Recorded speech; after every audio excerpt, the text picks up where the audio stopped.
বেঁচে আছে। প্রতিদিনের মতো আজকেরও একটা নতুন ভিডিও নিয়ে চলে এসেছি। বানাবো কাঁকড়া দিয়ে, চিনতে পারছেন?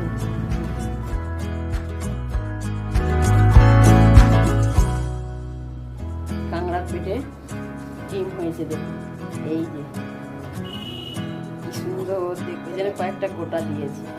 মেয়ে কাঁকড়া দেখে দেখে বললো যে ঘি আছে আর ডিমও আছে, এগুলো কেটে নিয়েছি। এগুলো কি বলুন তো?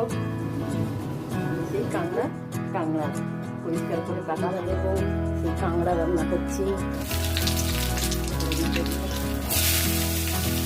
দেখি আমরা কাঁচা লঙ্কাটা দিলাম, হলুদ দিলাম, রান্নাতে লবণ দিলাম, যা কাঁকড়াগুলো পরিষ্কার করে রেখেছিলাম এখন কিছুক্ষণ ভাজবো।